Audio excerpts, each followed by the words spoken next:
Ladies and gentlemen, please welcome Chief of the Houston Police Department, Art Acevedo, Civil Rights Activist and Organizer, DeRay Mckesson, Associate Professor at the Department of Educational Leadership and Policy at the University of Texas at Austin, Terrance Green.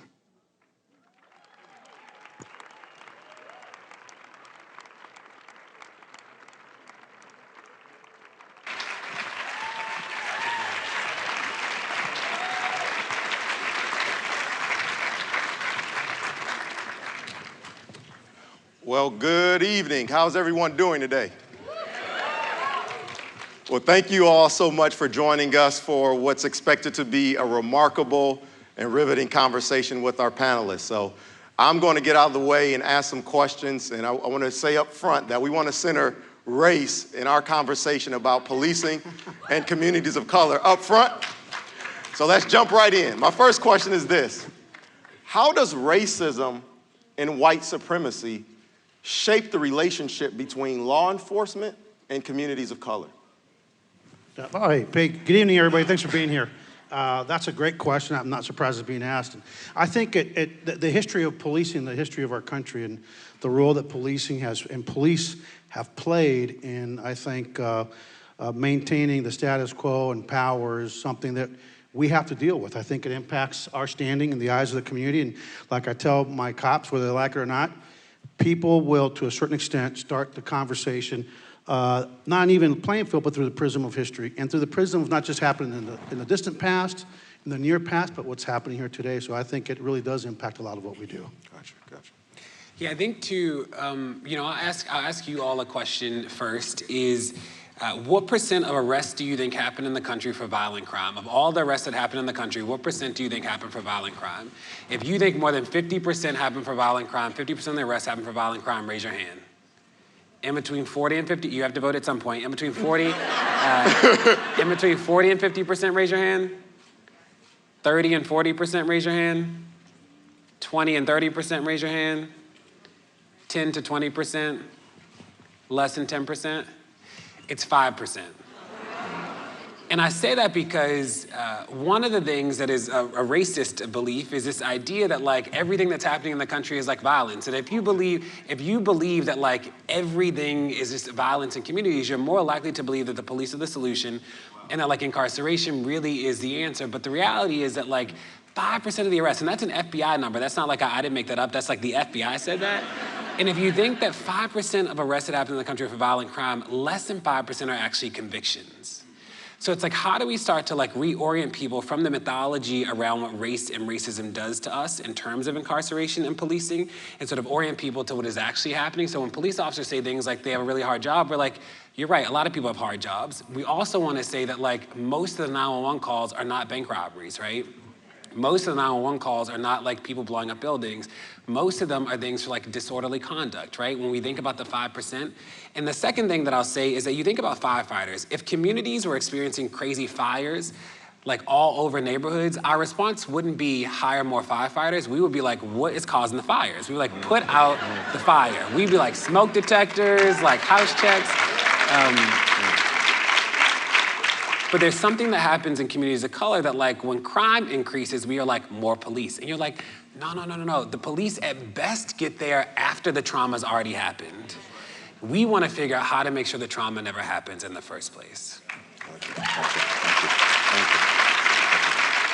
And to be fair, I think a lot of law enforcement leaders and a lot of thinking in our profession, we join in that. We really believe that we don't need to be tough on crime. We need to be smart, and we absolutely need to deal with what are the causative factors. What is leading young people that do the 5% that are committing the violent crimes? You know, the people that committed the nearly 300 homicides in my city last year. What caused them to do that, and what can we do early on from childhood development all the way up to prevent those violent crimes? And instead of putting people in prison, it really, but that really don't belong there. I mean, prison should be for dangerous people, not for people that we're mad at, not for people because they had mental health issues and they kept calling and maybe hanging out at your business and things of that nature. No, so I think that law enforcement shares a lot of what activists are saying, and because we're the ones that end up carrying the bag to a certain extent for the societal failures of society's refusal to take a look at what really is going on in our communities. And I just push just a little bit this idea that like prison should be for the worst people. It's like when I think about, abolition seems really wild to people, and I remind people all the time that abolition is not simply about the absence of prisons and jails. It is also about the absence of the conditions that lead people to prisons and jails, right? So like I live in Baltimore, and in Baltimore we'd say most of the crime that happens are crimes of poverty and crimes of addiction.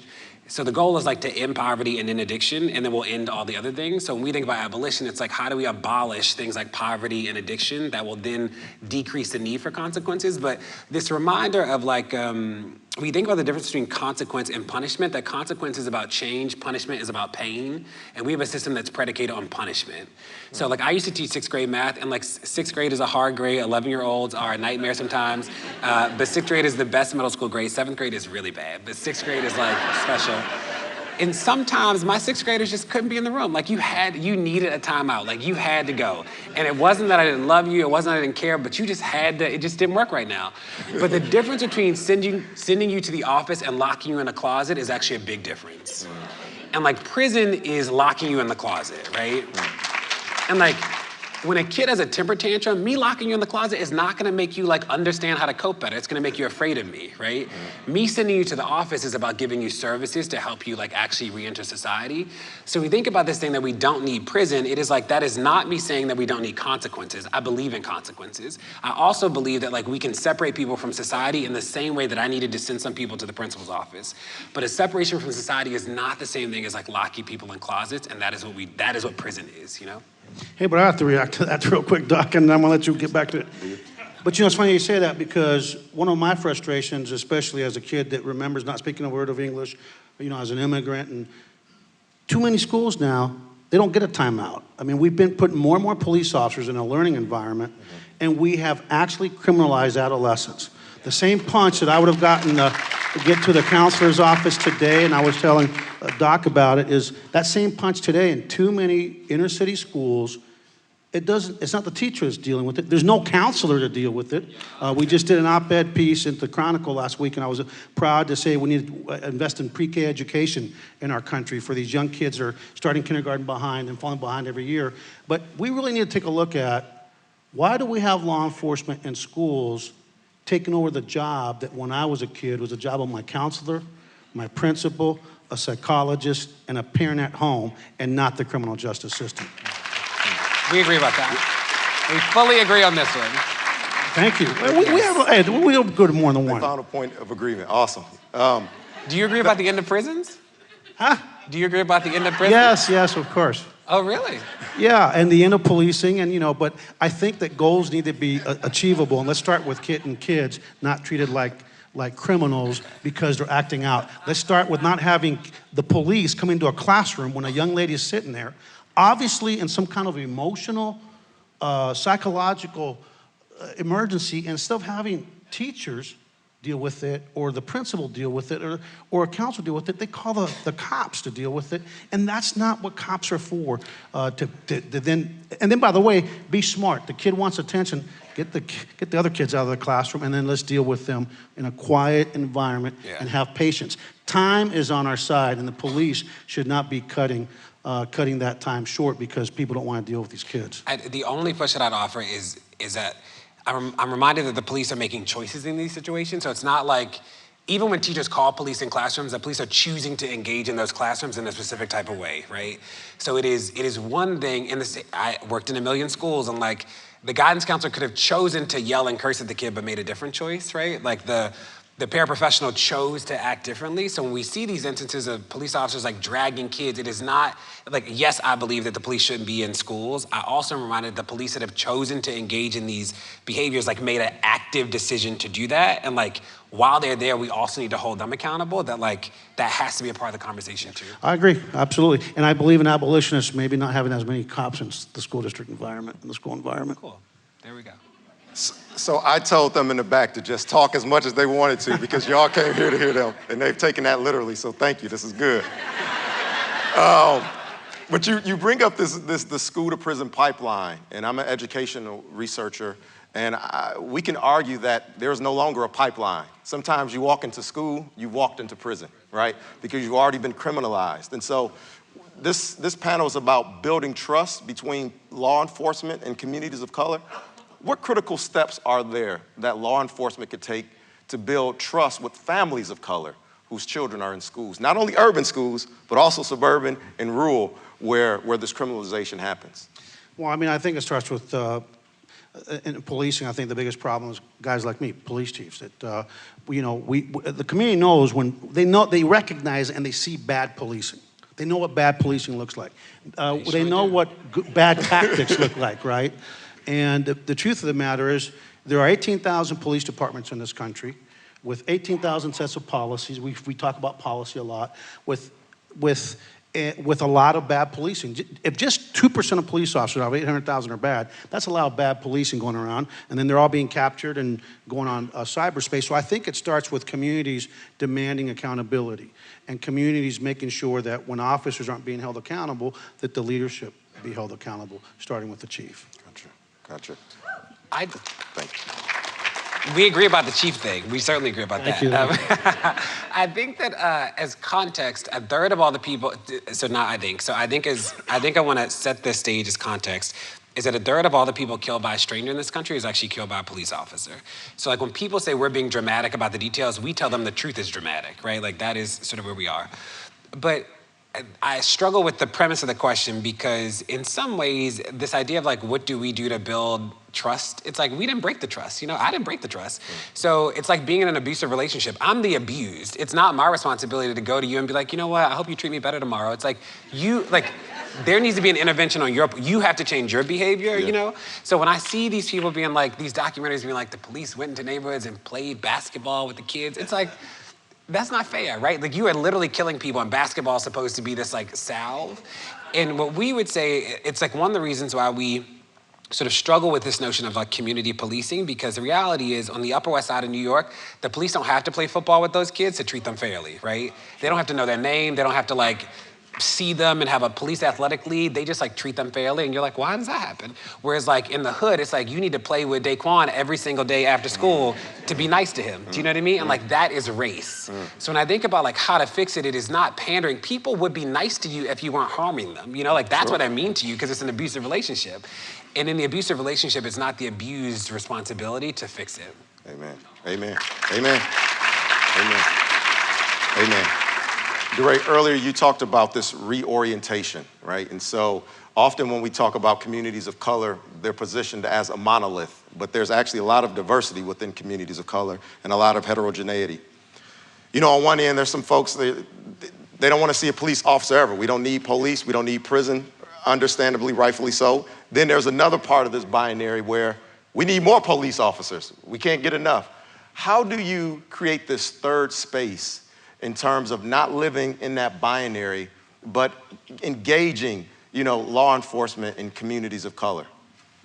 Yeah, I think that, so I want to acknowledge it. Like, I know that is true, that there are definitely some older Black people who are like, where the police at, right? Like, I get that. I think that people really are saying they want to be safe. Sure. And because people link the idea of safety and policing so much, like the police become the only proxy for safety. And like that makes sense to me in the sense that like, if your whole neighborhood was burning down, you would be like, we're the firefighters. Like that makes sense to me, that like you are looking for like a response to the trauma. But again, the firefighter thing is like the good example is that like if there are a lot of fires and somebody's like, DeRay, why are there not more firefighters? I'm asking you like, are there smoke detectors, right? Like that is trying to reorient you. So when we think about issues of policing, again, like I said earlier, it's like the police are always coming after the trauma. Like that is the best that they can do is get there after something bad has already happened. So when I think about like what I have to respond to that, but I'll give you a little bit. No, I want to hear. I'm ready for this. Come on. I'm ready. Okay. All right. Well, look. Let me just say this, because, sometimes I feel like this generation of cops, to a certain extent, they still are paying for the sins of their fathers, okay? There are 800,000 police officers in this country, give or take. And I know, sitting here today, This like I knew yesterday and I will know tomorrow, that the majority of those, the vast majority, and you tell me if it's not true, the vast majority will never shoot at anybody, they'll never shoot anybody, they'll never kill anybody, they'll never seriously injure anybody. And I think that part of what you need to do is to stop using broad brushes. Whether we're talking about the police or we're talking people of color or we're talking about Muslims, we've got to put the broad brushes away, not judge people through their socioeconomic standing, not judge people based on the profession they chose, but judge people through the content of their heart and the quality of their actions and their interactions with the people that they serve. I think so I want to acknowledge that, like, the spirit of that makes sense to me. Stephon Clark's family isn't worried about that, right? Rakia's Boyd family's not worried about it. Tamir's family isn't. The families of people who get killed are not like, you know what? It was just a couple of bad officers. They are like, why is this happening, right? And it is frustrating to hear this idea that, like, there are a lot of, how can I orient this around teaching? Like, imagine if your kid came home and learned nothing, and the principal was like, a lot of great teachers out there, though. You'd be like, that is a wild response, you know? Like, you would never accept that as how we talk about other instances. Yeah, but you know what I would do? I'd say I'd be holding the teacher, that his classroom, and not the entire profession, because that's the same thing the right does to teachers. Public education is the cornerstone of our democracy. There are phenomenal teachers, and guess what? I want to hold the individual teachers that are there just to collect a check accountable, and not the entire profession. Yeah, again, I think that sounds cool. And as somebody, I was the chief of human capital in the school system in Baltimore, the youngest chief in the history of the district. I taught, opened up 2 after-school programs. I get it. But it is fair to critique the institution when we have school systems where only 50% of the black kids graduate. That is not a classroom problem, that's an institutional problem. I agree. So we think about, but you don't agree, because when you tell me to, like, not paint with broad brushes, it is not a broad brush that a third of all the people killed by a string in this country is killed by a police officer. That's not that is reality, right? That is a reality, that the failures of society, no, I don't. No, it is a failure of society, A including failure of bad society policing. did not make an officer kill Stephon Clark. That was not a failure of society. I won't accept that. Including bad policing. Look, I'm a Christian, so I know that Christ gave his life for us, and guess what? We've been making worth his time and his sacrifice for thousands of years. So we have to understand there are bad police officers, but guess what?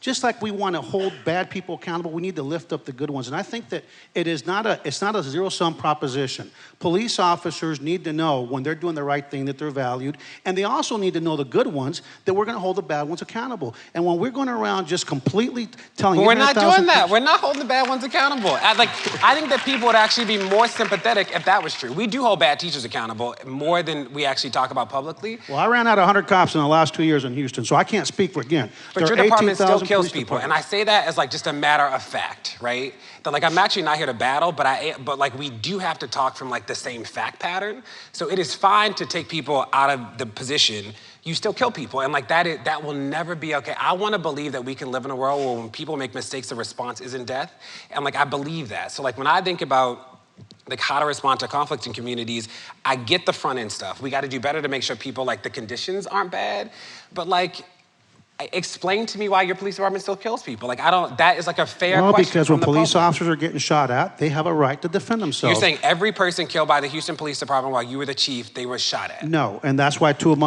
we've charged 2 officers with crimes. And the person is dead, though. You know, like, No, it'd be different if, like, in alive. teaching, it's like we fire the bad teacher, get a new teacher. Rakia Boyd doesn't get a new teacher, you know? But we're making assumptions. You don't even know the cases I'm talking about. Okay. We've got to stop making assumptions.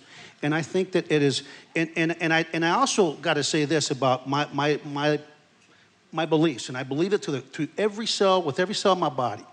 We have a mutual responsibility in this experiment here that's gone awry. If you think that policing's off the rails, just check Washington, D.C. and let me know, because everybody's focusing on policing when half the stuff that's going on right now, we're accepting new norms in this country. The way we're talking about people, the way we're talking about people because they're Muslims, the way we're talking about people because they're immigrants, the way we're talking about people, and it's starting in Washington, and not enough of us are talking about that. You talk about we're talking about racism earlier with the first panel with 2 of my heroes. What we're accepting as norms in this country and the way that we talk about people of color, if somebody would have told me that's our country, I would have said, you're crazy. And it's starting at the top. And so what I'm worried about is that as bad as things are, they're actually they're getting worse, and nobody's talking about that. And so we have an absolute responsibility, I think, to start talking about a lot of things. Everybody focuses on policing, but that's a lower-hanging fruit. We need to talk about what's happening in this country across the spectrum, because police isn't the only problem.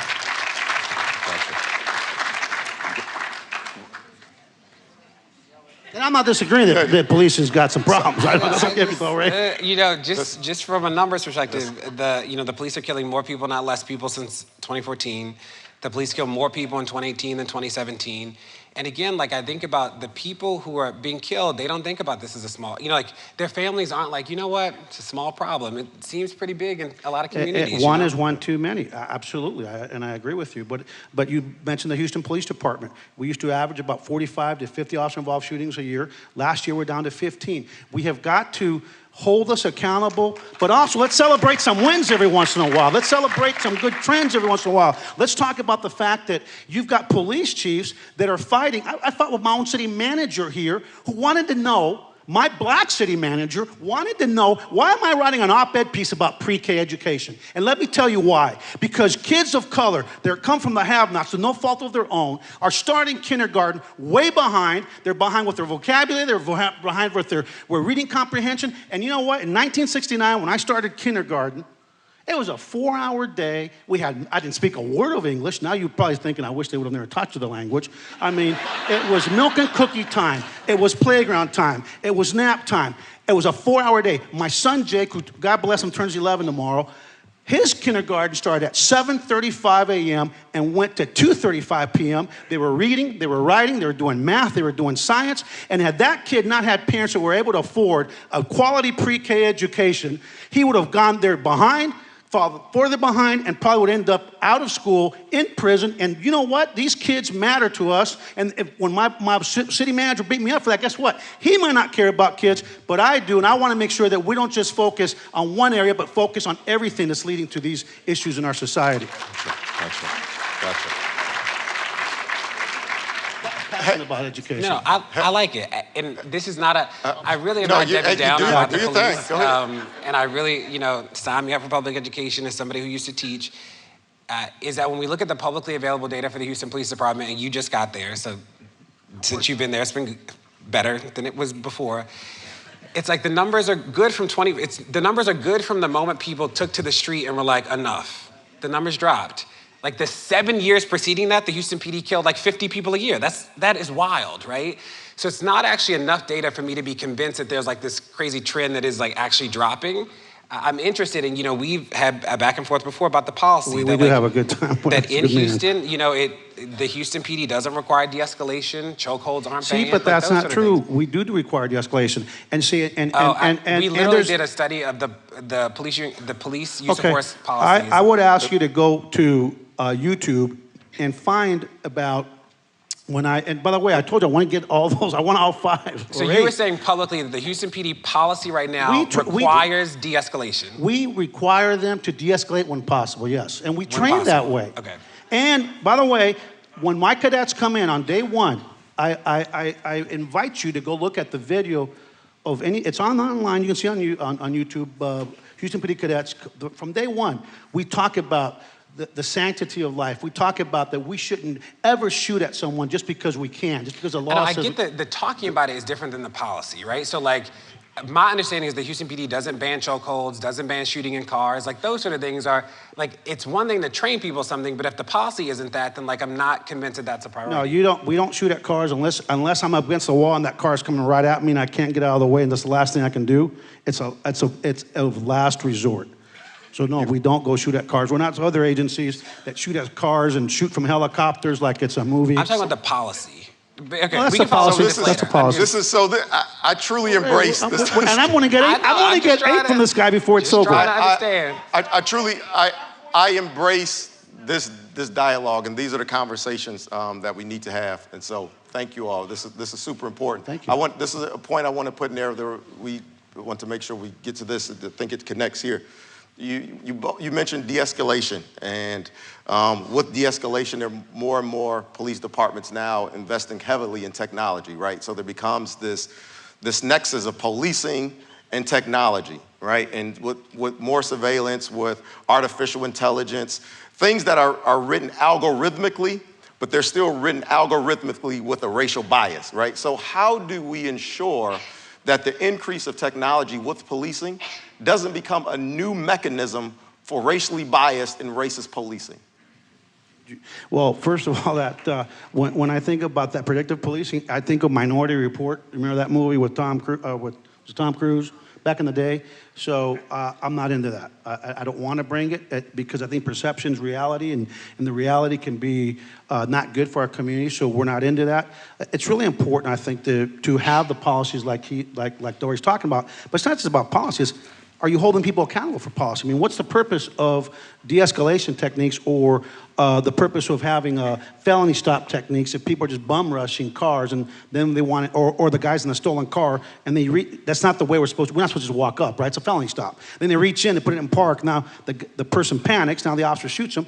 Well, the reason that happens is because the officer didn't follow their tactics and their policy. So I think that whatever it is, whether it's technology or use of force or tactics, we've got to have robust policies, but most importantly, I talked about it earlier, the leadership that will hold officers accountable for failure to follow those policies in the training.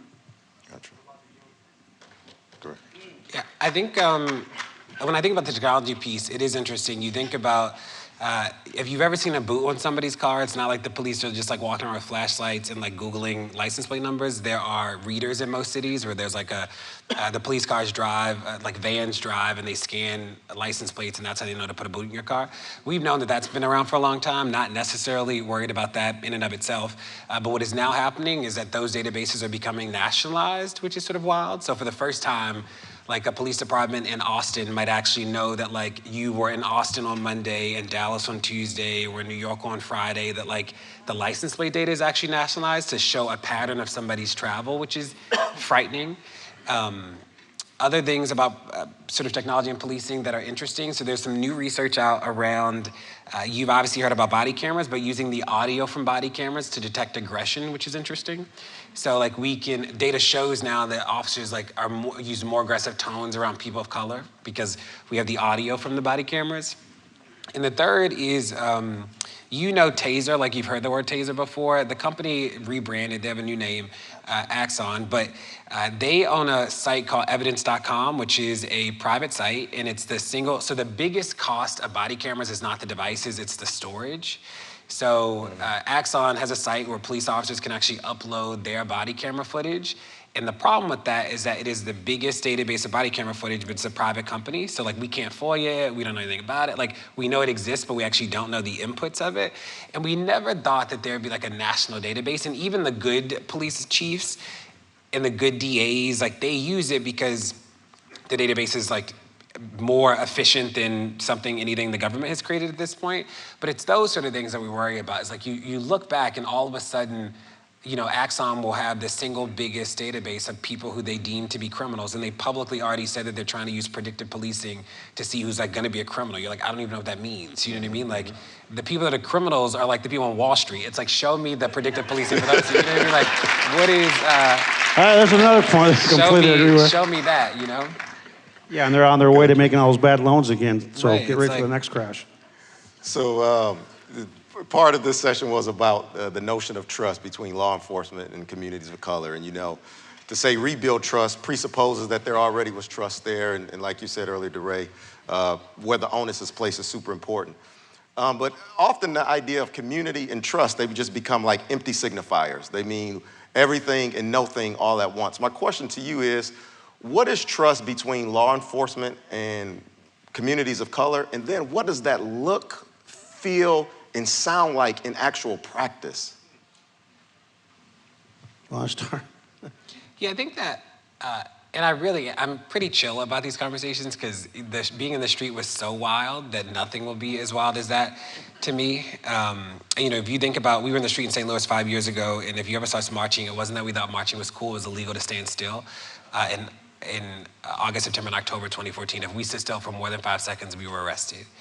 So when I think about this idea of like what trust looks like, I believe that people want to be safe, that is like, and because people want to be safe, they start to make a lot of decisions that might be irrational, but the need for safety is a very rational need. Is that I want to believe that people would help you find people who've done wrong to other people, like if it happened. I believe that that would be a part of trust. I think people also want consequences. I don't think that, like when people hear abolitionists, they think that it means lawlessness, but like, I think people do believe in consequences. I don't think people believe, again, like in locking kids in closets. I think that people believe in timeout and like what that looks like. I think also that like, if we saw some accountability within police departments that actually changed the outcomes dramatically, I think people would be much more responsive, right? And then if the police were actually solving crimes in any way that matched the money they get, I think people would also be responsive, right? So when you see, so Baltimore, the police department's about to get $500 million. In Baltimore, the clearance, so if you, raise your hand if you've heard the police be like the clearance rate or the solve rate. I think you've heard that language before on TV. So that really, in most cities, when you hear that the police have like cleared a crime or solved a crime, that really is just a proxy for an arrest. It does not mean that they like arrested the right person. It does not mean that person got convicted. It literally just means that they made it an arrest. And they know that if they said like, we arrested people in 20% of the cases, the public would lose their mind, which is why they say things like a clearance rate or a solve rate. So you think about Baltimore, there's a 20% clearance rate for non-fatal shootings and a 30% clearance rate for fatal shootings. It's like you get $400 million and that's not very good. Like the outcomes are just like really bad. So if you were like solving more things, I think people would be like, you know what, let's go to these people. But like if I was a teacher and only 20% of my kids passed, you would be ready to kick me out of the school. Like there wouldn't be a conversation about how nice I was. You'd be like, nobody's learning. You know what I mean? But in policing, it becomes this sort of weird, it becomes this weird thing where like everybody is supposed to be accountable but the department.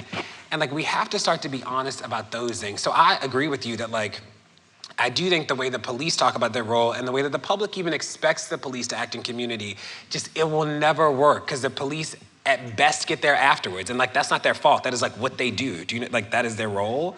It's like if we don't actually invest in the front end things in like a meaningful way, then like we all are just gonna set up to be spiraling here. But I do want police departments to be a little more forward about like that part of it. Is it like, what would it look like in Baltimore? The city of Baltimore gives $30 million to the school system a year and $500 million to the police. Wow. That is wild. That's a choice, right? And like, if we talk about that as anything other than a choice, we aren't being honest. Thank you. Yeah. You know, we've been talking about community policing over the years, and too many police chiefs talk about community policing. Oh, we don't have enough cops. You know, and I think that to me, part of the problem is that there's not enough trust. And I think we can't have, our greatest force multiplier is the public. Victims have to believe that we're gonna take it seriously, and families have to believe that we're gonna do the right thing. And so I don't even talk about community policing anymore, I give up. So I talk about relational policing, and I really believe this. But unlike you, I think it's a mutual responsibility between the police and the community. And by the way, we are parts of the community. I don't live on a different planet. I live right in the heart of Houston. It's a mutual responsibility, but for us, on top of responsibility, it's also a duty. We took an oath of office to this, and it's a really easy acronym to remember, and I think that we all learn how to talk to one another, with one another, engage one another, be like our city, which I think we're a very welcoming city. Our mayor, Sylvester Turner, talks about it a lot, models it a lot, and the most diverse city in the country, which makes us the most diverse city on the planet Earth. And it's about relational policing. Every time we've got a relationship. You know, sometimes we agree to disagree, but I really admire this young man, because he's a leader that's actually trying to make a difference. Instead of burning, he's actually trying to burn into hearts and into minds. So it's about transparency in everything we do. I don't think secrecy helps. I believe in transparency. So on some of these things, we need to have an audit, a robust audit process, the things you're talking about. We have to have respect. And respect starts with self-respect. That's what we tell our kids, that's what we tell everybody else. And then we have to engage people, man. We got to engage. You can't build a relationship sitting in your police car. Like, getting out of that car, well, maybe the cop is, maybe he's just trying to pander, but maybe he's actually trying to let this kid know that, you know what, I care about you, I see you, I want you to see me, and I want us to get a relationship. So you got to engage to build emotional capital that we're going to need. You know what, Ferguson, there was no emotional capital there. Of course that whole area was going to burn. And then we have to hold people accountable. We have to hold each other accountable. We have to hold our families accountable. Because even in the worst performing schools, there's always success stories. And part of that's because there's good parents and good support system around those children. And then we hold each other accountable. If we're transparent, if we have respect, if we engage, build emotional accountability, we're going to build trust. And I think what's trust, we're going to get better outcomes, a better society, a better community. And I think in this day and time, I want to tell you people of faith, God is watching us. And he's not just going to hold us accountable for what we've said and done. But in this environment that this country finds itself in today, you might be able to fool your neighbor, your pastor, your friend, but you ain't going to fool God. I promise you he's going to hold everyone in this room accountable for what we failed to say, what we failed to do, and it's time for all of us to stand up for one another, especially in this environment today. And that's relational policing. May we get like a small point on the accountability thing is that, you know, it is wild, it's like 99% of the cases that are brought against the police, there's no conviction, no indictment. It's like 1% accountability when we think about these things. In a lot of cities around the country, you can't file an anonymous complaint against a police officer. And we would say that, like, you know, who's signing a sworn affidavit against a police officer? Nobody, right? And that, like, if we told the police you couldn't use anonymous tips, they would literally be like, we're unable to do our job. But, like, they can do that in a lot of places. We're about to do this data set. We have this big project coming out around California. And in California in 2016, 17, in Los Angeles, there were 1,700 complaints filed against police for use of force. 0% were sustained. And you're like, it wasn't 1,700 people lying, right? Like, that just is not, like, that is not happening. It was not 1,700 false complaints filed. And it's like, how do we start to, I think that people actually would trust the police so much more if there was accountability that people understood. And there is a shout out to the Houston PD. So like Houston actually is one of the few police departments in the country that has, the data is like easy to find. So a lot of police departments would be like, we have the data, and you literally need a PhD in searching to like get it, you know? But the Houston Police Department actually does make their use of force data like easy. It is like, you don't have to like do backflips to find it. Like, the transparency thing is important too, so that the community can actually be like equipped to even ask the questions to hold police officers accountable. And I believe that like that has to be a part of this too. Gotcha. I agree. Gotcha. May we have an additional 2 minutes since we got some cut off on the front end? I got a few more questions. Okay. They ready for us to go. All right. I'm kidding. No, I'm okay with 2 minutes. We, Right. 2 minutes. we rented the place till 9. We're good. All right. DeRay, in your book, The Other Side of Freedom, The Case for Hope. Yeah, give it up. It's a great book, a compelling book. The way you juxtapose early on the tensions between hope and faith, but you talk about what we know on this side of freedom, but there's this other side of freedom, and holding that tension of the right now, but the what could be, where racial justice is the norm and justice is the center of society. Could you talk a little bit about the idea of what's on the other side of freedom and what that looks like? Yeah, I think 3 things. One is that when we think about this idea of we define the terms as like organizers, we're intense about defining the terms. And we think about the difference between justice and accountability, that accountability is what happens after the trauma. Justice is the fact that there should be no trauma in the first place. And so much of everybody's work is actually accountability work. It's not justice work, which is not a bad thing. Like, we need accountability work.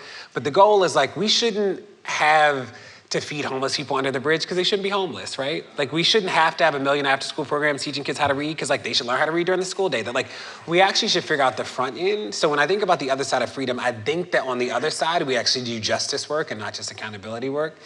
The second thing is that too often we fight for what we think we can get, not what we think we deserve, right? And like, when you fight for what you think you can get, it's like you actually are a victim to your constraints, like your understanding of like what's possible. But like, we should be it is not radical to say that everybody should have breakfast, lunch, and dinner. That is not a radical idea, right? That's like a sort of basic thing. It's like not radical to be like everybody should sleep on a bed every night. Like that, like these things aren't radical, but we should start to like normalize this notion that like we can live in a world where the police don't kill people, right? Like, we can live in a world where every kid can read and write. These are not radical things. And like, how do we start to like fight for what we think we deserve, not what we think we can win, you know? Yeah. And the third is that I think on the other side, and how to get to the other side, is that we ask the biggest questions, right? Like, we paint the biggest dreams. So we like really do, we put it out there. We say the radical things like what would it look like for every single person to have a living wage, you know? Like, what would it look like to get there? And like, we fight about that as like if it's a real thing. And I want to believe that will be how we get there. That like, you think about what's happening on the right now is that they're really good at like painting the crazy vision and then like doing it really quick, you know? Like, you think about the tax reform, whether you like it or not, I don't like it, but the tax reform bill, it's like they literally one day were like, we're gonna rewrite the tax code, biggest rewrite in the generation, wrote it in like 5 days, people didn't read it, it passed, you know, like, it just happened. But we talk about the end of mass incarceration and people are like, it's a 3-generation solution. And you're like, why? You know, like, why does it have to be a 3-generation solution? You know? And like, I wanna believe that we can do that. And like, I'm big on like, how do we orient ourselves? Even things like, I talked about violent crime at the beginning, but like, we arrest more people for weed than all violent crimes combined. And that's after legalization, you know? That's wild, you know, or raise your hand if you've heard of civil asset forfeiture before. You haven't, not a big problem. So it's like a simple concept that in the days of the mobsters, in the days of the drug dealer, like very flamboyant drug dealers, like they would have big assets but no reported income. So if you're driving a Lamborghini, never filed taxes, where'd the Lamborghini come from, right? The police would seize the assets, and they can still do this in a lot of places across the country. They seize the assets and they actually own the Lamborghini, and they can sell the Lamborghini and take the cash. Today, the combined value of all things seized under civil asset forfeiture exceeds the value of all things stolen in burglaries. That is wild, right?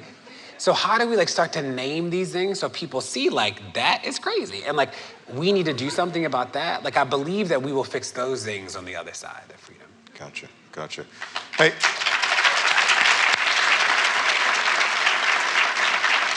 Please give a round of applause for our panelists. It was a great conversation. Thank you both very, very much.